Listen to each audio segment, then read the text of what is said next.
Jamaican-born Huntley Brown is an accomplished and gifted pianist who's traveled the globe sharing his ministry of music to the masses as part of the Billy Graham Association. Huntley has played alongside some of the greatest musicians, singers, and evangelists in the world, but the greatness of his talent has not changed his character and testimony as a child of God. Probably one of his most memorable concerts is one he shared privately for his friends, the late Billy and Ruth Graham. Let's join my conversation with Huntley Brown.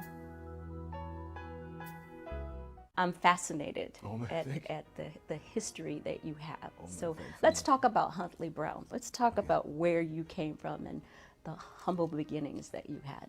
You are from the island of Jamaica. Yes. So tell us about your background. You know, Jamaica is a beautiful country. We love our music, we love our Jesus. And I grew up in a poor family. Mm-hmm. Now, we didn't have lots of money, but we had lots of Jesus. You know, a friend of mine would say years later, he said when he got saved, his wife put Bible verses all over the house. He said he could not go into his drawer without running into John 3:16. You know, John 3:16 was all over the place. It was at my house. My mother put Bible verses all over the place, and so we had lots of Jesus at home. And when I was quite young, I discovered that I needed a Savior. And at church one night, I made a decision to accept Jesus Christ as my Lord and Savior. It changed my life. That was the first change. The second change happened when I was 9 years old. When I was 9 years old, my mother bought a piano for $50. Now you have to understand, this is 50 Jamaican dollars, not much money. This was not a regular piano. I mean, this piano was rat infested, roach infested. It could not hold a tuning. It was in bad shape. But my parents took it home, we tried to tune it, and my brothers started getting piano lessons. But my parents could only afford to send my older brothers for lessons. They could not send me. So what I would do, when my brothers were practicing, I would listen. And when they were through, I'd go and imitate what I heard them doing. So you learned to play by ear? Definitely, that's correct. At what point did you start learning how to play reading music? You know, when I got to high school, I had a year and a half of jazz help from a guy by the name of Paul Tucker, who was helping me with more show tunes, jazz, etc. And I could look at a page and say, this is C or G, but I couldn't really read, to be honest with you. So in answer to your question, when I came to college, that's when I really started to learn to read properly. And you went to Judson College, right here in Illinois? That's correct. Okay. No, Judson University. Yeah, oh, sorry about that. You're right. It was Judson College at the time. But the interesting thing, when I got there, they were giving me all of this music. And I knew I was in serious trouble. I'm like, what in the world am I going to do? But I developed a trick. And I would call my professor and I said, okay, teacher, can you play this page of music for me? So he played it for me, and I would say, thank you very much. Because after one hearing, I could play it, you know, just by listening. So the next week I came back and I said, this page is good. Can you play this page for me? And he would play the page. I said, thank you very much. About the third week, I got caught. And he said, I am not going to play anymore for you. But a very interesting thing happened one day. Another student on campus, a guy by the name of John Clark, another gifted musician, he said to me, Huntley, you need to learn to count. I said, John explained, and he said to me, this changed my life. He said, it's 1 E under, 2 E under, 3 E under, 4 E under. Now, once he said that, it was like the 4th of July. I mean this sincerely. All of a sudden, it started to make sense. What I saw on the page and what I was hearing in my head came together. And it's been great after that. Now, after you graduated from Judson University with your bachelor's in piano performance, and then you went on to Northern Illinois University for my master's. For your master's, okay. And something interesting happened at Northern. That's exactly right. I met my wife. Beautiful Annette. Beautiful Annette. We've been married now 26 years. We have 4 daughters, Natalie, Natasha, Nicole, and Nadia. And Annette says the next one is called No More. No More. We're done. Now, don't they all play instruments or sing? Yes, they all play a little bit and they all sing. Over the years, we have had them in many different concerts. But the older they get, they have, you know, they're not doing too much of that anymore. Are they starting to put some of that stuff down, huh? That's correct. Let's go back a little bit. When you were a teenager, you decided you wanted to make some money with this Yes. talent that you had. So you started playing in clubs. So Yes. talk us through what happened when you started that particular journey and what changed. No, that was one interesting journey. No, I started to play in the clubs when I was 16 years old. And the first job I got was at this hotel, and I had to come home to tell my parents, my wonderful Baptist parents, that I was going to be playing in the hotels and the clubs, and that did not go very well. My parents were not happy at all. And so after praying, they released me, and I went and started playing. But I had a problem, because I was a true believer. You know, you have many people who might say I'm a Christian, but I know within Huntley Brown, something had shifted years ago, meaning I now belong to Christ. And everything changed one night. I was on stage, and we were playing the song. Bob Marley's wife had a song called I Want to Get High. That's the name of the song. No, I have never done drugs in my entire life, okay? But I'm on stage as a Christian playing the song. So my friends will say, Huntley, what was the pivotal moment in your life when you quit? And I'll tell them, all my musician friends from Jamaica, it's this song, I Want to Get High. It changed me, Sibyl. I said, how as a Christian can I be playing this song? Yeah. And I made a deal with God. I said, God, you gave me this gift to play the piano. Tonight, we need to have a conversation. And I said, Lord, the first person you show me, I am going to talk to about Jesus.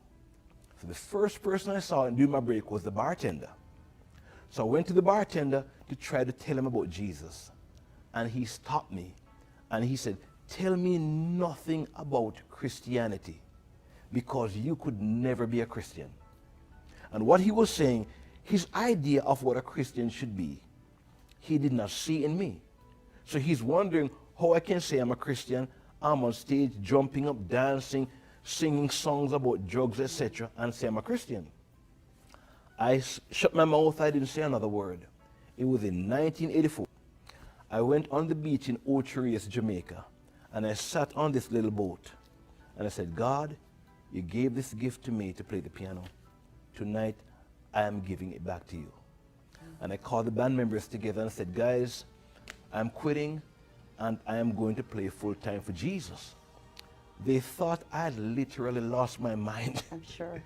We were in the recording studio recording our first LP. We called them LPs back then. I quit the band and decided I was going to play for Jesus after that. That's awesome. That's a beautiful story. I will share a little bit about me. I was invited to sing for a wedding, and they wanted me to sing also for the reception. And so I said, well, what do you want me to sing for the reception? And he says, well, just sing some of the songs that are in your repertoire. And I did. And during one of the songs, people just began to get up and start dancing. And the bar was open at that time, and I looked around the room and I thought, something is wrong here. I just felt so out of place. Here I am singing about Jesus, and nobody's listening. They're having a party. And I vowed at that point for the rest of my life I would never put myself in that situation, because I felt like this gift that God has given me was being used not to glorify Him. Yes. Would that make any sense? Oh, yes. I think that everything we do, we have to glorify God with it. You've done some pretty extensive traveling. Yes. Lots of crusades. So Yes. give me just a brief list of how many crusades you've done and with who. Mercy. We have done a bunch, you know. One of the highlights of my life has been working with the Billy Graham Association. And I was Dr. Ralph Bell's pianist for many, many years. So everywhere he went, I'd go with the team. And I've also worked with Franklin Graham, also worked with Ruth Graham. And I've done a lot of international schools of evangelism. So I've been with the Graham Association since 1989. Wow. So we have done a bunch of crusades. We have seen God done some amazing things around the world. I remember many years ago, we were in Europe. And I remember one morning at breakfast for the whole team, we had devotions. And Franklin said, the door in Eastern Europe has opened for the gospel. And I believe it's going to be closing in the future. So we need to take the opportunity we have right now and jump quickly. And so we went into Estonia, Lithuania, Hungary, the list goes on and on with the gospel. And we saw amazing fruit of the gospel going forth uncompromised. Awesome. Now, you were also, for many years, artist in residence at TV38. Yes. Which is now TLN, Yes. Total Living Network, and our program airs on TLN. My first encounter with you was on the set of Windy City Alive. Oh, yes, I remember that program. So Yes, we're yes. dating ourselves because Yes. that's a real old show. That's a real show, right, yes. And I newbie to television, was just fascinated with the whole environment. But you sat down to the piano for your particular shoot, and I was completely blown away at what took place at that moment. And we have a mutual friend, Kurt Rendy. Yes, Kirk is the best. He's a piano tuner in Yes. the area, and does some fascinating work tuning pianos for folks. And he said about you, he says, Huntley Brown manages to put his hands on every key of the keyboard whenever he sits down. And after watching you play several times over the years, I found that to be so true, so incredibly true. You know, there's another quote that was on your bio of someone who said that, you know, when Huntley sits down to the piano, I think God is whispering to him when he plays. Share with us a little bit of what goes on in your head when you sit down to master that instrument. We could be here all day. Oh, well, we need to make it short. You know, because you're basically talking about worship now. Yes. Worship and purpose. Once I discovered that God created me with a purpose, and the purpose is, number one, to worship Him, and number two, to use music as a vehicle to glorify Him and to spread the gospel, everything changed. So when I sit at the piano to play, I might sit at the piano and look in the audience, and there might be, if a crusade, 80,000 people, or 50,000 people, or there might be 100 people. It doesn't matter. I am playing for an audience of one. Amen. And I'm here to worship God, and I'm saying, God, I want you to be pleased with my worship. I just want you to show up.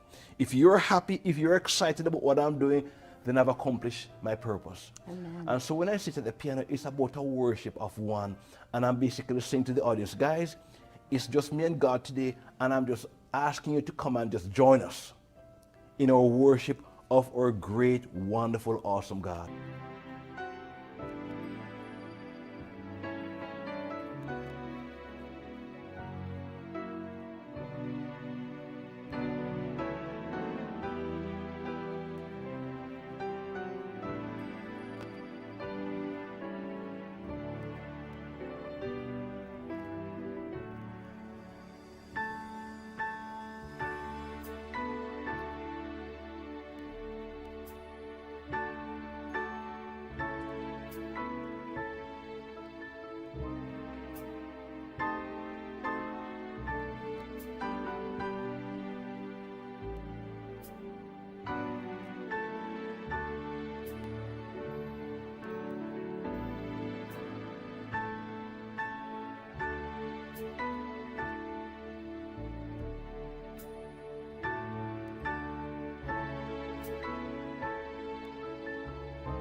We're the artist on schedule for Total Living Network's 40th anniversary. Yes. And I heard your sound check from the lobby, and you started playing Lord You're Holy. Oh man, that's my favorite song. Yeah, it's my favorite song. And I ran into the room and just started singing while you were playing, right? But tell me, out of all the songs that you've done, which one, if you can remember, because you've done quite a few. Yes. I think I have probably all of your recordings. Which one is the one that's at the top of your list? That would be Lord You're Holy. Over the years, I've done many different songs. Years ago, I was known for my version of the Lord's Prayer. Yes. I was known for Crown Him with Many Crowns. I was known for Like a River Glory, some of those traditional hymns. But once I encountered Lord You Are Holy, if there was a perfect worship song, that is it. I mean, the song talks about God, you know. You want to brag about God, you know. The example I use to my friends is, every so often my kids like to come and hug me, you know, and tell me how great a dad I am, and say, Dad, we love you. And they make me as a black man blush, you know. So you start feeling good about what they're saying to you. That is what we want to do for God. And when I think about that song, it says, you are wonderful, glorious, holy, righteous, victorious, conqueror, triumphant, mighty, healer, deliverer, shield and defense, strong tower, my best friend, omnipotent, omnipresent. It goes on and on and on. You just want to worship. It will make a Baptist shout. Yeah, that song does do it. You're absolutely right. Let's take you overseas. Yes. You had an appointment, a concert at a church. I think it was in Korea. Yeah, Might all have been. right, yes. And you had an encounter with a piano bench. Yes. You know what happened? This is truly what amazing experience. I love Korea, by the way. I love going back to Korea. It's one of my favorite spots in the world. But this concert, I was playing, and it was the beginning of the concert, and the belt felt funny, like I was heading in the wrong direction. And the next thing I knew, I was on the floor. The bench had totally collapsed. Now, I can give a testimony that I've broken keys, broken strings. If you ask my friend Ruth Graham, she'll tell you she's been in the audience seeing keys fly off the piano. So I've done that before, but never broke a piano bench. And my friends caught it on video. But they brought me a second bench to come in so we could continue the concert. And it was a fun evening, but it was unexpected. Yeah, we're going to show that video in a little bit, but the interesting thing that was so cool about that is that you just played right into it, and when they brought another bench up to you, you did one of those like Haijitsu or karate moves, and I think they were shocked. I think that if you watch the video, they just kind of stepped back and thought, wow, this is weird. we had some fun. You know, I have a black belt in the martial arts, so I had to give them a kick demonstration to make some fun out of the situation. 찬양하라! 찬양하라! Yeah! Yeah, wonderful.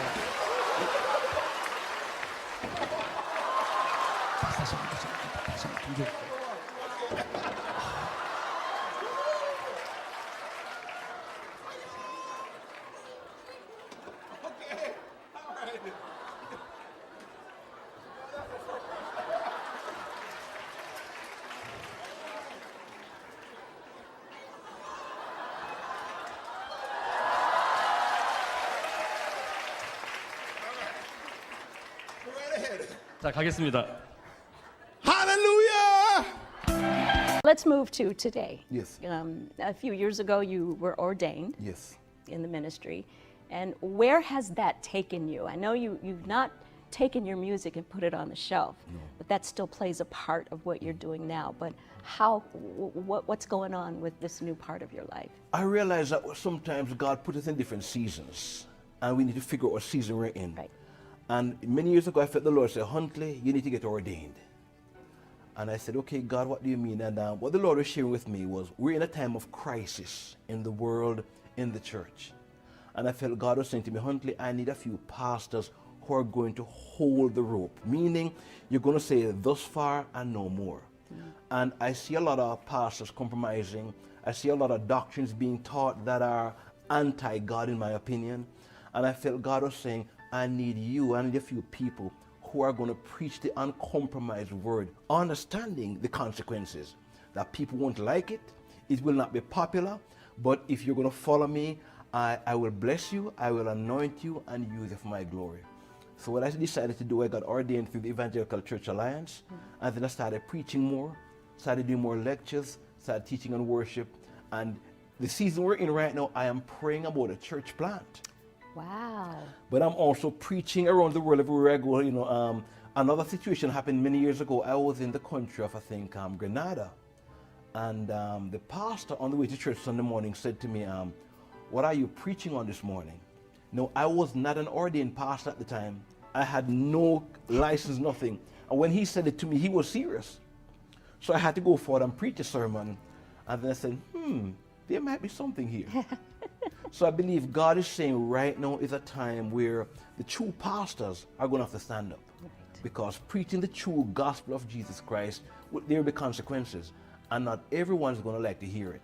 Awesome. Now, some of that has actually taken you into schools. Is that yes. correct? So, tell me a little bit about that. You know, I have to be diplomatic in some of these conversations. Absolutely. What I mean by this is, in the American school context here, you cannot preach about God like you would want to preach. Like you mentioned Jamaica. In Jamaica, you are free to talk about God. In the secular public schools, you can walk in, we have devotions in the morning, we have prayer time, and you're free to spread the gospel. Now, here's a little bit different. And other places around the world, it's the same, where you cannot really spread the gospel like you want to. At the same time, I've discovered that my music can do the preaching. I'll give you an example. I was in a country in Europe a couple of years ago. And when I got to the university, I discovered that there's a problem. My pastor friend and the principal were in deep conversation. No, I could not understand the language, but I knew there's a problem. And my friend called me aside and he said to me, Huntley, I want to be honest with you. They are concerned you are going to be preaching, spreading the gospel. And he said, Huntley, I do not want to go to prison. And he was serious. In that country, he could have gone to prison for spreading the gospel. So I said, Pastor, don't worry. You know, I understand protocol. I know how to tailor the program. So when I went on stage, they did not even give me a translator to go on stage. That's how concerned the principal of the school was. So I went on stage, I just said, God, you know, you have to show up. After the end of the concert, they came and asked me if I can come back for a big concert in the square. So what I normally try to do is this. If I go to a school or if I'm in a communist country where I can't talk about God, I will follow the school's protocol and I'll invite them to a church. I'll say, okay, now if you like what you're hearing today, tonight I'm going to be at First Baptist Church or First Assembly, and if you like what you're hearing, come on over. We're going to have a good time again, and people come to the concert and then spread the gospel. And there's always a way of getting around the law, right? Amen. When it comes down to the gospel. That's right. Well, Huntley, thank you so much for being a part of Exalted Higher. God Ladies bless you. and gentlemen, Huntley Brown. Thank you so much. Honored to be here.